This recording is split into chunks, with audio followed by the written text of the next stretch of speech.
Okay, let's give this another shot. I think we're up to session 5 on the NorCal 40B.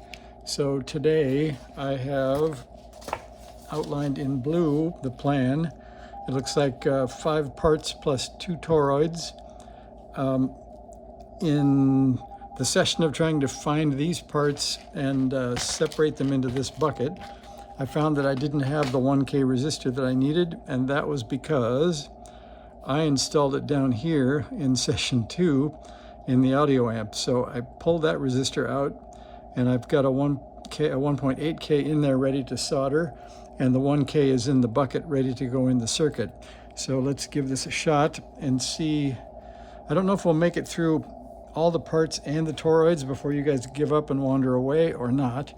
So here's the 1.8K that we put in where it belongs in that boost circuit in the audio amp. So we need to first solder that in. I also cleaned the lens on the camera. That made a huge difference. So hopefully you got through the last time without too much what looked like, I don't know what, grease on the lens maybe. All right, so here goes the 1.8K.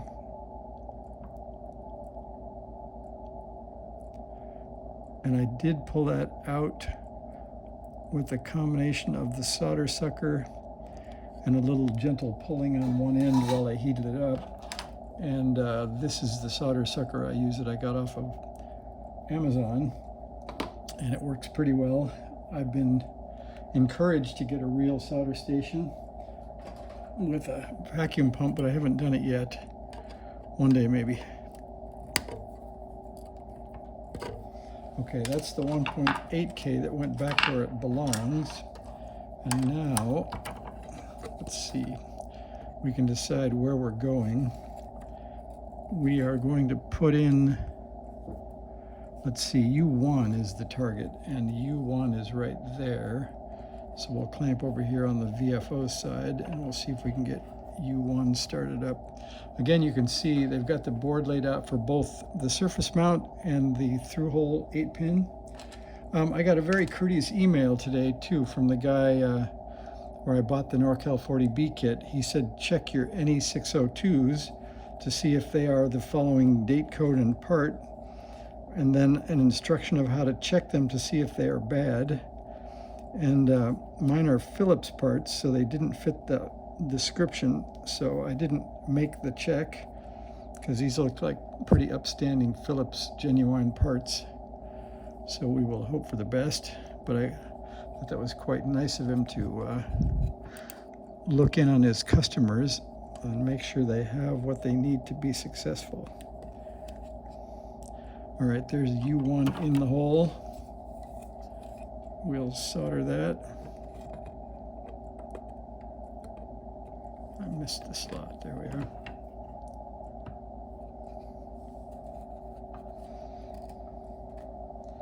And I forgot to charge up my fan, so we'll just try not to breathe this.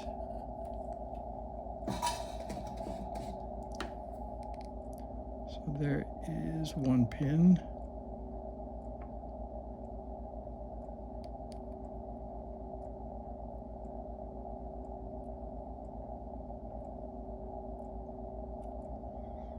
I think that flowed very well. Here we go.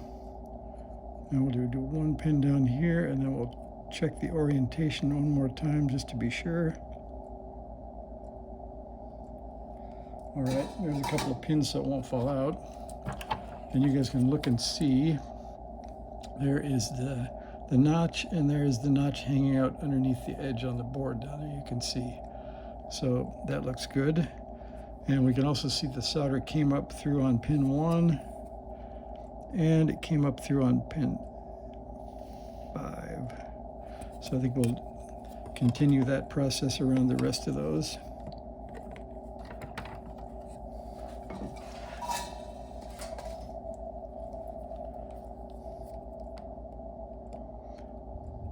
The background music tonight is the 40-meter band on the K1. Just put a set of new to me, new off Amazon, metal hydride AA batteries, because I have the nickel metal hydride charger, so I didn't upgrade. And they work fine, so we're good. They're cheap. All right, there is U1 installed. And now, let's see what else we have we can stick in here. So looking right there, that was U1. This 0.047 looks like an easy way to go. And you can see in my list, that should be C8. And those are the long-leaded, I think you call them chip caps or monolithic caps or something like that. So if we look carefully at that, I don't know if that's focused or not, but that should be, I don't know, I may have to start going into 4K because I don't think we have resolution for you guys to read small cap values. So we need C8.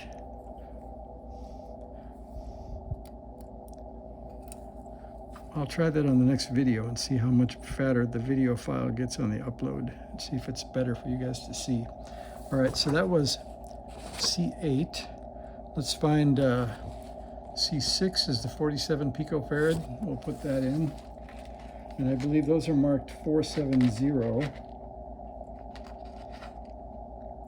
And I don't seem to have put it in the bucket here, so I've got to go to the larger bucket and grab that.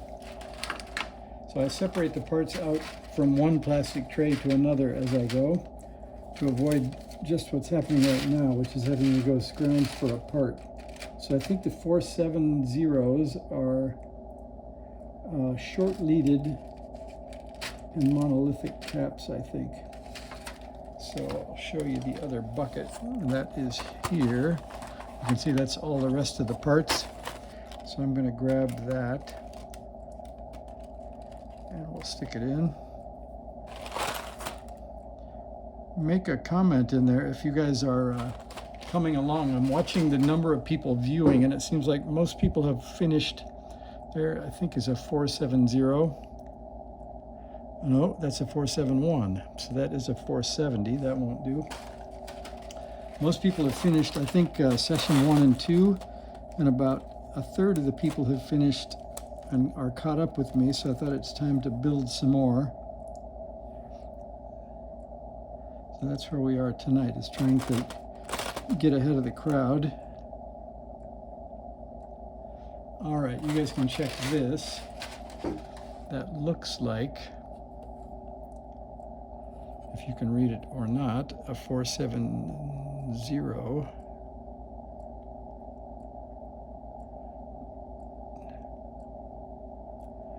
I could swear that says 479 on it, and that won't do. It does. We're just not doing really well here. I may have to stop session 5 and say I didn't have all the parts ready.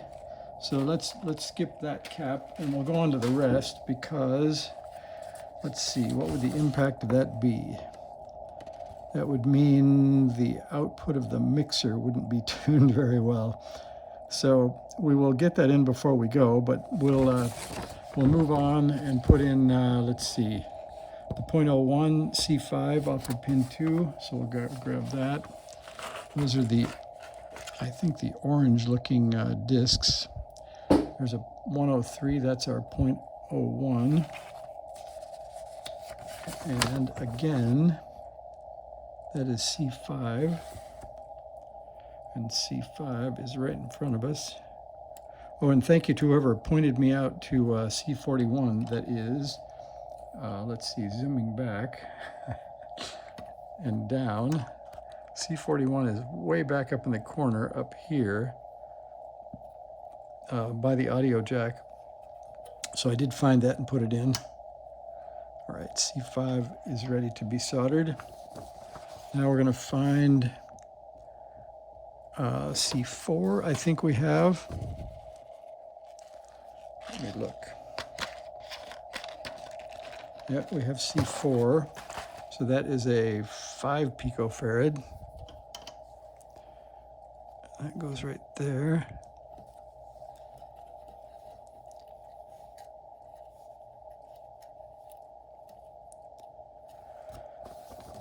And we have a 50 picofarad trimmers C2 on the input transformer. So we'll get that put in.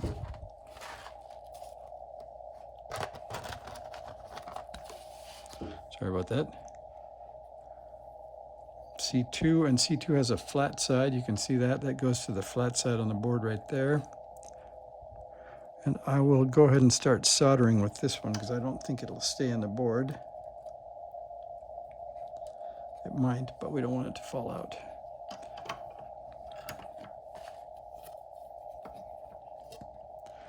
I could turn that over, but it's just as easy to loosen the jaws a little bit. Here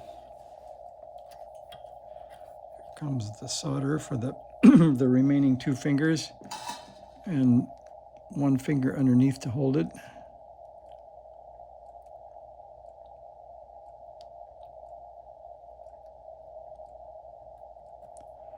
That worked.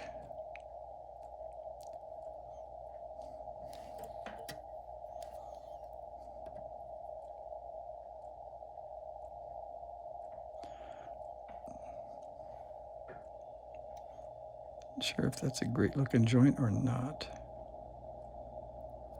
There we go. Now, I guess we'll go ahead and solder those other 3 parts and get those leads out of the way.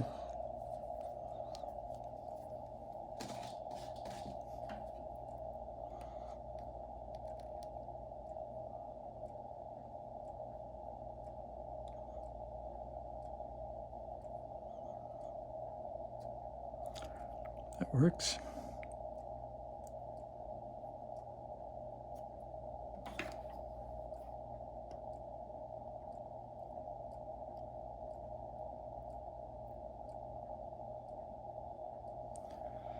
All right, and they're getting a little bit difficult to get to, so I'll cut off a few leads.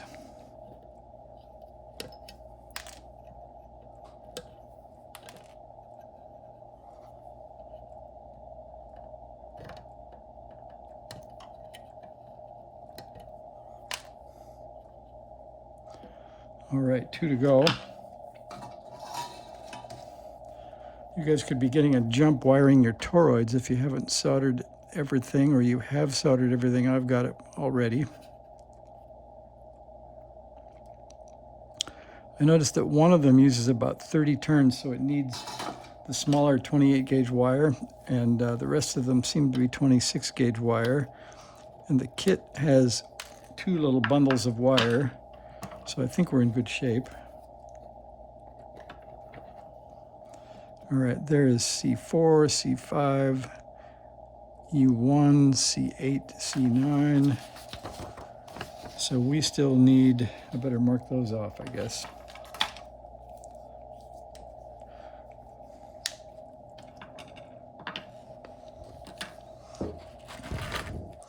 What we need is that recycled 1K resistor. Let me get that first before we start marking things off. So you can see it's still in good shape, except one leaves a little facing the wrong direction, so we'll bend that down.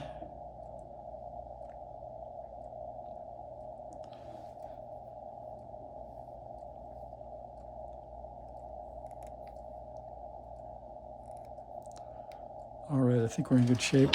So now the 1K is R26. I'm sure somebody's there before I am. And R26 goes from the input attenuator to ground. So that could be way up by the RF gain control. And R2 is here.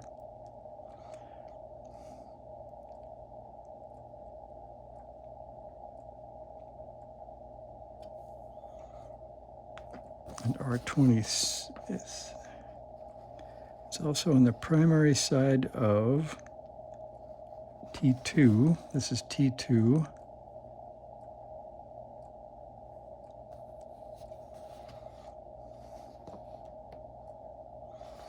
Does everybody see it but me? I don't see a place left for a resistor between here and here that isn't right in front of me.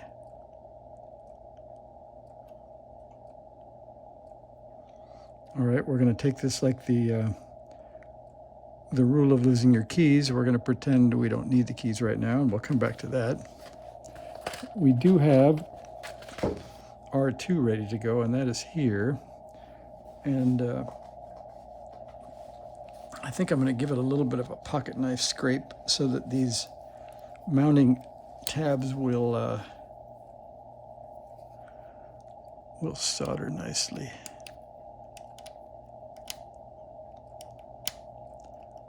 Because I don't know what that plating is, but it didn't work very well last time.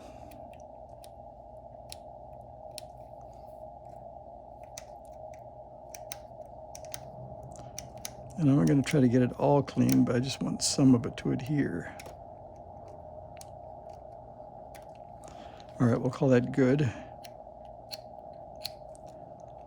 Let's see how that goes. All right, and this says 102 on the back. That would make it a 1K. And that fits kind of nicely. So we'll get that soldered in.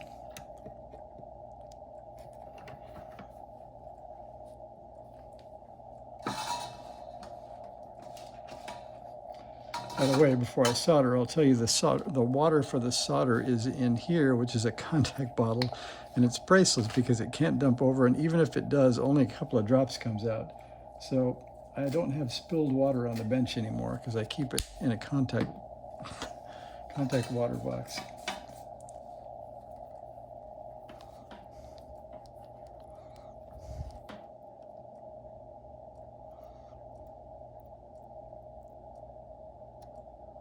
One,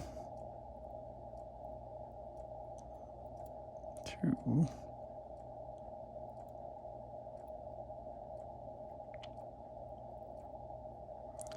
three, and then we'll get some solder on these mounting tabs.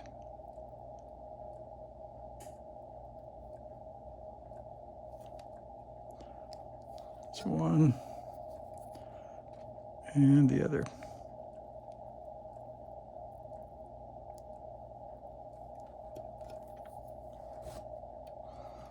Oops, I dropped the solder. One more finishing touch here.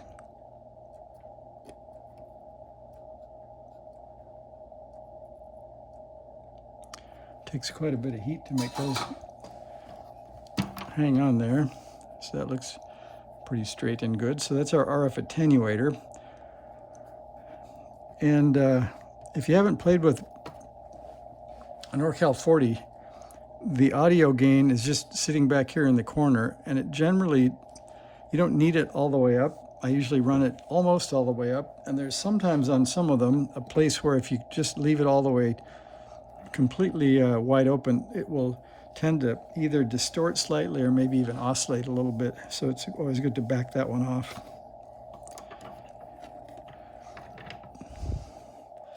All right, I think we can avoid the toroids pretty soon here. We have a 15 microhenry L1 that we've got to get in, and then another trimmer. And here is the 15 microhenry. And that reads brown, red, black. And it's a green body. And it doesn't look exactly like a resistor, but if you were handed two side by side, you might make that mistake. So be careful. And again, that is L1, and that should be right over here on the side.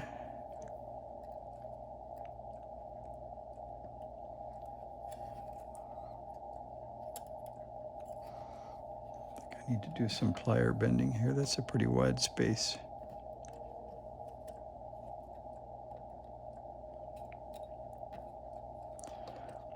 You're going to give me a B on that. It's not exactly straight. I think the electrons will be fine. And then C1, I think, is still in the bucket. It is. And you can see C1 is up there on the top left, and the flat side is here. That's going in here. All right, we'll solder those two. I think if somebody voted, they might tell me wind my toroids off camera. I think it's going to be too long. So I bet there's a toroid winding video somewhere online. And if we come back later and you guys want one, you can put it in the comments. But I think we'll get up to the point where the toroids need to be installed. And then I'll stop and go wind the toroids. Then I'll come back and maybe we can install them together. But I think you don't want to wait for all that winding and wire stripping.